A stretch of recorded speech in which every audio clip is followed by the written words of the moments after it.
Question क्या है कि एक अपना m 2 kg का ब्लॉक है जिसको जो स्प्रिंग से अपने h 5 मीटर हाइट के ऊपर है, जिसको जस्ट रिलीज किया जाता है। जस्ट रिलीज का मतलब क्या हो गया अपना कि u इक्वल टू 0 वेलोसिटी से इसको रिलीज किया जा रहा है, ठीक, स्प्रिंग के ऊपर। ये अपने है स्प्रिंग की नॉर्मल लेंथ, ठीक है। बीच में कहीं पर जब ये ब्लॉक इसके ऊपर आएगा तो इसको कंप्रेस करेगा, कंप्रेस करेगा तो बीच में कहीं पे इसकी फोर्स बैलेंस होंगे, जिस पोजीशन को अपन क्या बोलते हैं, मीन पोजीशन। जिस पॉइंट के ऊपर फोर्स बैलेंस होते हैं उसको अपन बोलते हैं मीन पोजीशन, ठीक। उसके बाद में ये मीन पोजीशन के ऊपर तो उसको फोर्स बैलेंस हो जाएगा, मतलब एक्सेलरेशन 0 होगा, लेकिन वेलोसिटी की वैल्यू कुछ ना कुछ रहेगी, ठीक है। एक्सेलरेशन 0 होने का मतलब ये तो नहीं कि वेलोसिटी की वैल्यू 0 हो गई, तो वेलोसिटी की वजह से ये और नीचे की तरफ जाएगा और एक मैक्सिमम कंप्रेशन पॉइंट तक जाएगा, ठीक। मैक्सिमम कंप्रेशन कब होगा, जब इसकी वेलोसिटी क्या हो जाएगी, 0 हो जाएगी, ठीक।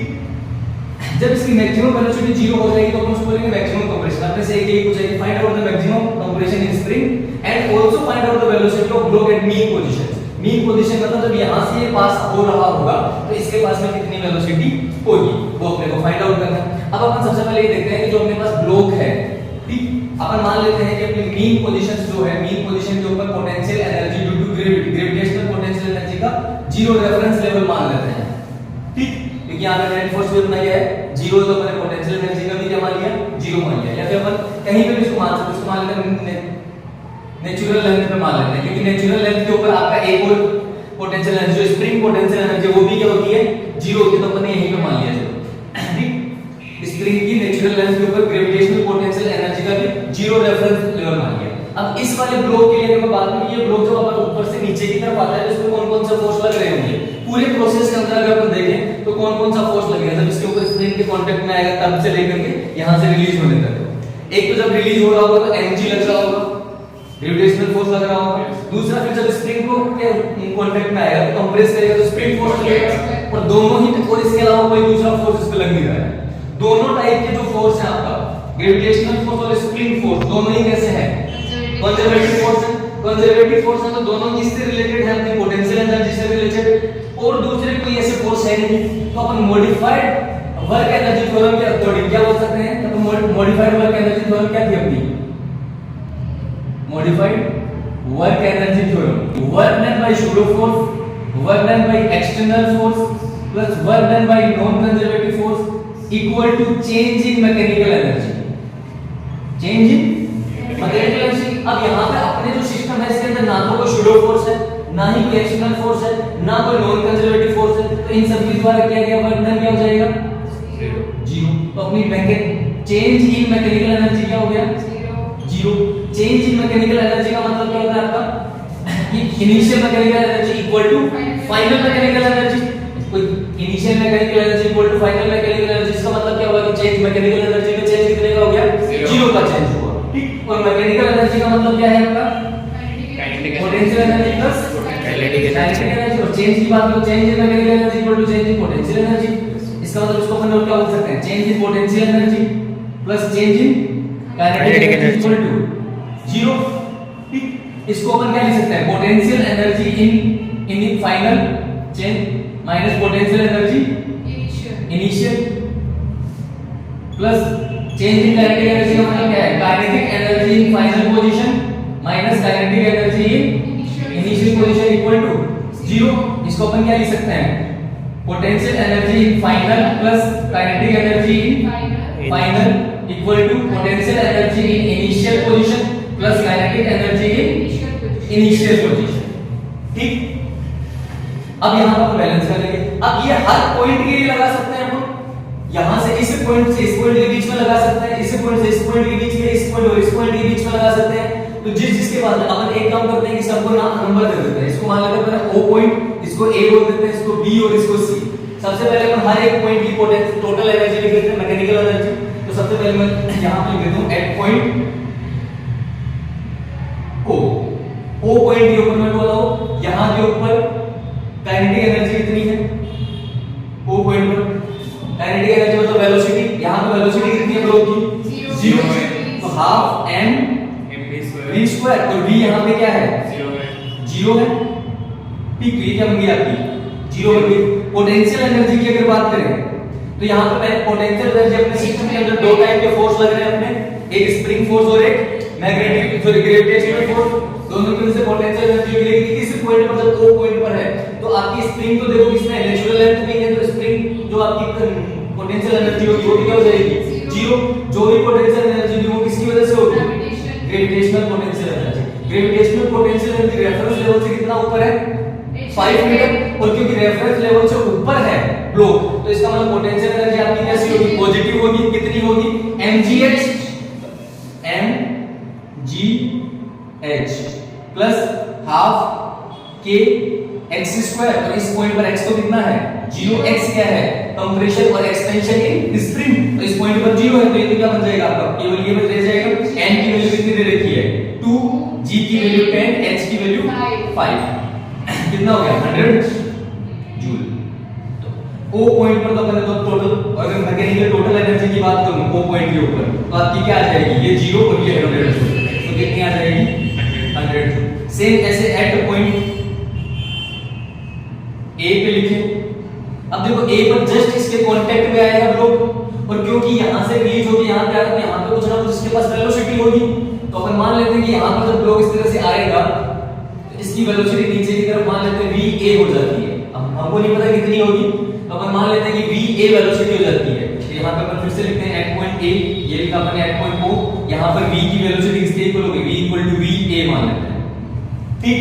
और x की वैल्यू कितनी है यहाँ पे कंप्रेशन स्प्रिंग में, अभी भी 0 है क्योंकि ब्लॉक कहां पे है, नेचुरल लेंथ पे है, जस्ट स्प्रिंग के टच में आया है, तो यहाँ पे काइनेटिक एनर्जी की वैल्यू तो क्या आ जाएगी आपकी हाफ mva स्क्वायर, और पोटेंशियल एनर्जी की क्या आ जाएगी, पोटेंशियल एनर्जी देखो दोनों 0 हो गई, क्योंकि अब जो ब्लॉक पहुंचे वो कहां पे पहुंच गया, ग्रेविटेशनल पोटेंशियल एनर्जी के रेफरेंस लेवल पे आ गया, और काइनेटिक आपकी जो स्प्रिंग है वो भी कहां पे है, नेचुरल लेंथ में है, तो दोनों की वजह से क्या आ जाएगी mg h की वैल्यू कितनी होगी 0 प्लस हाफ k x भी कितना है 0, ये क्या आ गई 0। तो टोटल मैकेनिकल एनर्जी को a पॉइंट पर क्या आ गई आपकी हाफ mva का स्क्वायर, ये हो गई इस पॉइंट के ऊपर, a पॉइंट पर ये हो गई, o पॉइंट पर ये हो गई, ठीक।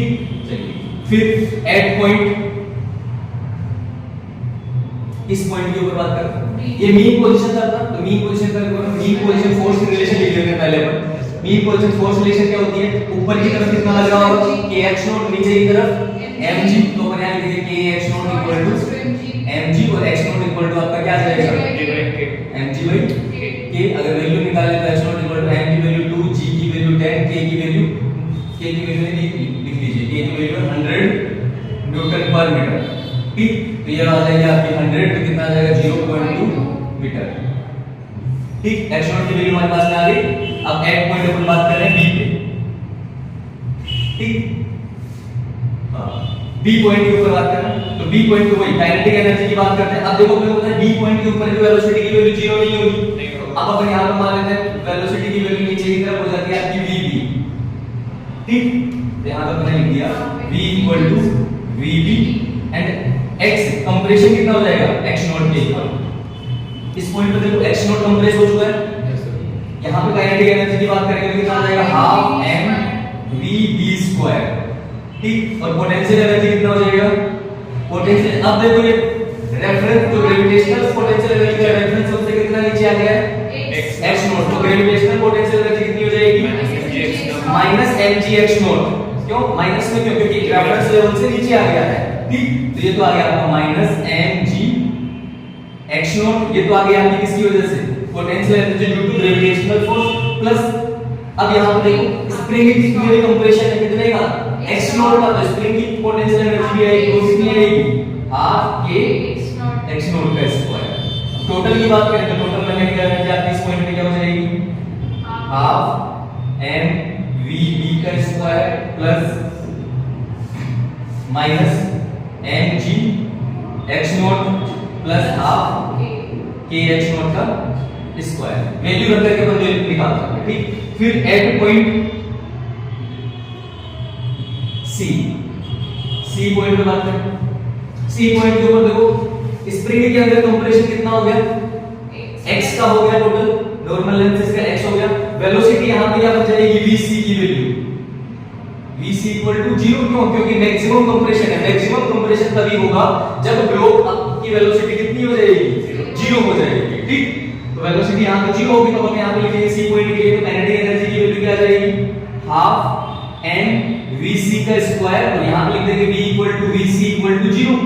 क्यों? क्योंकि मैक्सिमम कंप्रेशन पोजीशन पे है, एक्सट्रीम पोजीशन पे है और x की वैल्यू कितनी आ जाएगी x की मतलब यहाँ पे xc कर लेते हैं इसको, ठीक है, x इक्वल टू कितना मान लेते हैं इसको xc कंप्रेशन मान लेते हैं, ठीक किया गया। तो अब देखो पोटेंशियल एनर्जी की वैल्यू लिखोगे तो पोटेंशियल ये वैल्यू कितनी आ जाएगी 0 क्योंकि vc की वैल्यू कितनी है 0। पोटेंशियल एनर्जी की बात करें तो पोटेंशियल एनर्जी रेफरेंस लेवल से कितना नीचे आ गया x नीचे आ गया xc नीचे आ गया और नीचे की तरफ है तो ग्रेविटेशनल पोटेंशियल एनर्जी कितनी बन जाएगी minus mg xc plus spring कितनी कंप्रेस होगी हाफ k xc का स्क्वायर। टोटल मैकेनिकल एनर्जी इस पॉइंट पर बात करेंगे तो क्या आ जाएगा ये तो 0 हो गई सिर्फ ये बची तो क्या आ जाएगी minus mg xc plus half k xc का square.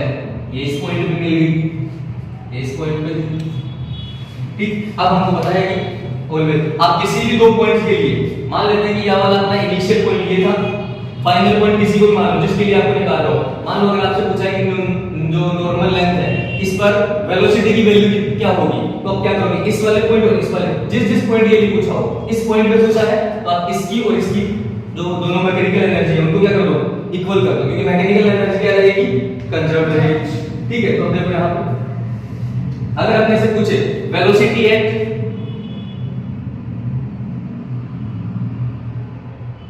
velocity of block at natural length of spring या फर्स्ट टाइम जब आपका ब्लॉक स्प्रिंग के कांटेक्ट में आता है तो वेलोसिटी कितनी होगी वो पूछे तो अपन क्या करेंगे फर्स्ट टाइम कहां कांटेक्ट में आएगा एक पॉइंट पर आएगा तो O और A के बीच में क्या कर देंगे एनर्जी कंजर्वेशन लगा देंगे और हमको पता है एनर्जी कंजर्वेशन का मैकेनिकल एनर्जी कंजर्व होगी initial mechanical energy equal to final mechanical energy तो फाइनल मैकेनिकल एनर्जी मतलब फाइनल मैकेनिकल एनर्जी कौन सी A पॉइंट की मैकेनिकल एनर्जी कितनी है टोटल ये नहीं, ठीक है। तो यहां से लिख देंगे अपन हाफ m va का square equal to O point की मैकेनिकल एनर्जी कितनी है देखो वहां पे निकालिए अपन 100 जूल, ठीक 100। यहां से रखो वैल्यू हाफ m की वैल्यू कितनी है 2 इनटू va का स्क्वायर इक्वल टू 100 2 से 2 कट गया va की वैल्यू कितनी आ जाएगी √100 इसका मतलब 10 मीटर पर सेकंड। एक पॉइंट पर वेलोसिटी मिल गई। फिर अगर मान लो आपसे पूछा होता कि बताइए मीन पोजीशन पर जैसे आपने क्वेश्चन में पूछा होगा मीन पोजीशन पर वेलोसिटी की वैल्यू पूछी है, ठीक। तो मीन पोजीशन के ऊपर वेलोसिटी की वैल्यू निकाल देंगे तो v velocity of block at mean position. यहां पे अपन क्या करेंगे अब फाइनल पॉइंट कौन सा बन गया आपका b बन गया, इनिशियल पॉइंट कौन सा बन गया ये वाला। या तो आप क्या करो इसके और इसके बीच में एनर्जी कंजर्वेशन लगा दो, इसके बीच में एनर्जी कंजर्वेशन लगा दो, किसी के भी बीच में लगा सकते हो मैकेनिकल एनर्जी क्योंकि हर पॉइंट में मैकेनिकल एनर्जी क्या है आपकी कंजर्व है। किसी भी दो पॉइंट के बीच में मैकेनिकल एनर्जी कंजर्वेशन लगा दें तो अपन ऐसा करते हैं कि इसी के लिए लगा देते हैं क्योंकि इसका अपन निकाल रखा है 100 जूल, ठीक। तो अपन b पॉइंट पे मैकेनिकल एनर्जी क्या होगा ये वाली इसके इक्वल क्या कर देंगे 100 तो हाफ m की जगह में डायरेक्ट वैल्यू पुट कर दूं m की वैल्यू कितनी है 2 इनटू v का स्क्वायर v भी तो निकालना है हमको माइनस m की वैल्यू 2 g की वैल्यू 10 इनटू x नॉट की वैल्यू देखो अपने पास निकल गई 0.2 x नॉट की वैल्यू 0.2 फिर प्लस हाफ k की वैल्यू 100 इनटू 0.2 का स्क्वायर इक्वल टू किसके आएगा ये 100 के। क्यों इनिशियल पॉइंट के ऊपर एनर्जी कंजर्वेशन करने इनिशियल पॉइंट के ऊपर कितनी थी 100 जूल थी, देखिए इक्वल कर दो 2 से 2 कट गया ये वाला आपका बन जाएगा 2 * 4 तो ये बन जाएगा आपका vb का स्क्वायर माइनस 4 ये तो बन गया 4 तो ये कट जाएगा 50, ठीक। ये बनेगा आपका 0.04 तो 0.4 ये बन गया 2 प्लस 2 इक्वल टू 100 ये बच गया आपका -2 इधर जाएगा 98 vb की वैल्यू आ जाएगी आपकी √102 मीटर पर सेकंड एप्रोक्सीमेटली अंदर 10 के लगभग आएगा, ठीक। फिर आपका वो पूछा था मैक्सिमम कंप्रेशन पूछा था तो अब क्या करेंगे इस वाले पॉइंट और इस वाले पॉइंट के बीच में एनर्जी कंजर्वेशन लगा दो मैक्सिमम कंप्रेशन के लिए हम क्या करेंगे सी पॉइंट के लिए सी पॉइंट और ओ पॉइंट के बीच में एनर्जी कंजर्वेशन लगा देंगे। तो देखो सी पॉइंट के ऊपर एनर्जी कितनी थी, ये ना इस पॉइंट पर कितनी है, माइनस वैल्यू रख देते हैं, माइनस एम की वैल्यू 2, जी की वैल्यू 10 इनटू एक्स सी की वैल्यू हमको निकालनी है, तो एक्स सी ऐसे की ऐसे प्लस हाफ के की वैल्यू 100 इनटू एक्स सी का स्क्वायर इक्वल टू 100 जूल कर दो। ठीक, यहां से देखो ये कट गया 50, तो एक क्वाड्रेटिक इक्वेशन बन जाएगी एक्स सी की, बन जाएगी 50 एक्स सी का स्क्वायर माइनस 20 एक्स सी माइनस 100 इक्वल टू 0। अभी अगर अपन ये इक्वेशन लास्ट वाले इक्वेशन करके सॉल्व करेंगे, एक्स सी की वैल्यू क्या आ जाएगी आपकी लगभग के अंदर 1.62 के लगभग आएगी, लगभग 1.26 तो 2 के लगभग आएगी। तो यहाँ पर क्या आ जाएगा, मैक्सिमम कंप्रेशन आ जाएगा मीटर के अंदर। इस तरह से अपन किसी भी पॉइंट के लिए कुछ भी पूछे एनर्जी कंजर्वेशन लगा करके सोल्व कर सकते हैं।